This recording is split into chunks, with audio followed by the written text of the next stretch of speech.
It becomes an obstacle.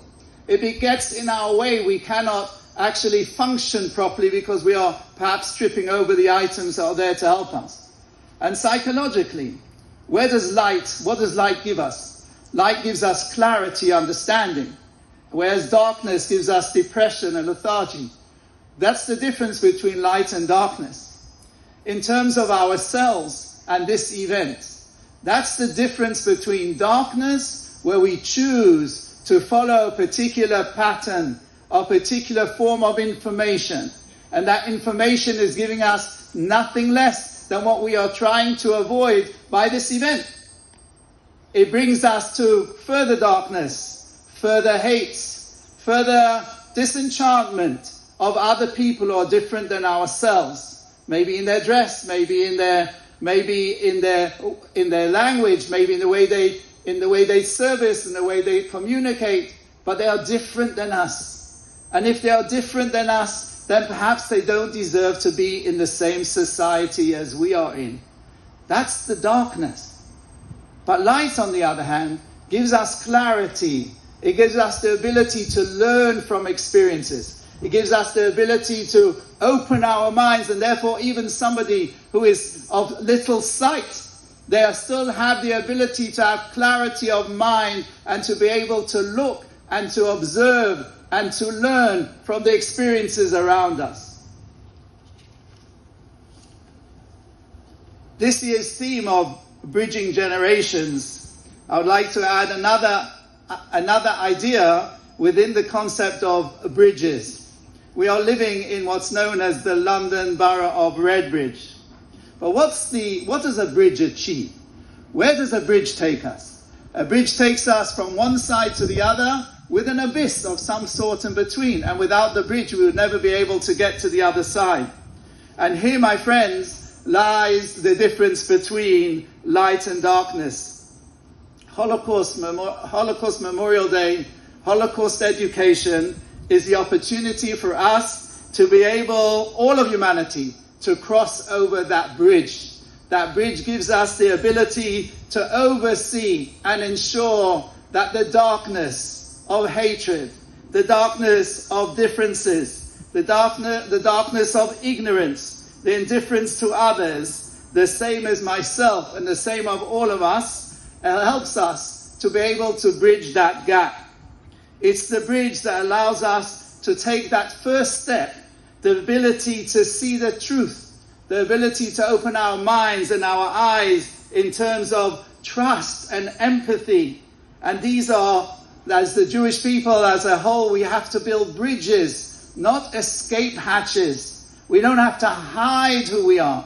On the contrary, we need to be proud of who we are, to stand proud. We have what to contribute. We have contributed to the world, to society, for generations, for decades. And we continue to do so. And it's not something where we need to stand by the wayside and decide for ourselves that we'd be better off if we do things quietly, not in the public's eye, so they don't see us and we can hide away and they won't notice us. That's not what Holocaust Memorial Day is all about. If we stop believing, and we stop living, and we stop practicing, that's a gift to the enemies of freedom. And when it comes to us hiding, who follows next? Who will have to hide next? Because they are also concerned how the others may see them. If we cave in, there's no telling who's going to be next that they will have in a civilized society. We cannot allow, as we have seen, the noise of rabble makers and noisy people, often thugs in themselves, to define the rights and wrongs of the civilized society, because that's what the Nazis did in the lead up to the Holocaust. The more powerful, the more outspoken, they were the ones that were able to lead to the catastrophe, to the harm, to this hate, which was first in words, then in the burning of books, the burning of buildings, and then subsequently the burning of people.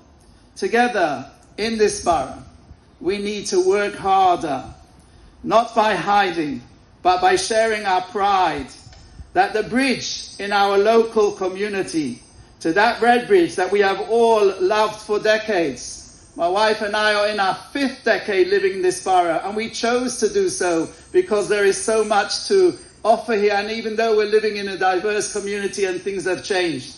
But there is something that we can learn from the red in the Red Bridge. R for respect, E for education, D for diversity that this borough enjoys. And we can restore the bridge into the Red Bridge. And there's only one question that remains, and that is, are we willing to take the first step and cross over that bridge? A good deed, a mitzvah. A mitzvah is a connecting link. The Lubavitcher Rebbe is a Chusa Yogan Aleinu, who we celebrate tonight together with him for 67 years of leadership. That's the reason I am here. My colleagues are, otherwise we wouldn't be here. And that's to make every place that we live in a spiritual place, a holy place where men, women and children of diverse communities can come together and live together and work together, value each other's diversity. That's what the D is, diversity in this borough that we enjoy. And may we have the good fortune to bring the bridge back into Red Bridge. And all of us working a little bit harder to make that happen with the fine leadership that we have here. The Metropolitan Police, who are doing an unbelievable, difficult job. It's the higher powers that have to make that decision in terms of what's considered as hate speech in context. Something in context is a very difficult way to be able to judge the rights and wrongs. But the people greater than me have to make those decisions, difficult decisions. But they're here for us, as is the leadership in this council. And we pray and hope that together we'll be able to continue living, working and building the great borough that we have always enjoyed here in Red Bridge. And we only have to ask that one question with which I'm going to end. And that is, are we brave enough? Do we have enough courage to be able to take that first step and cross over the bridge? Thank you very much.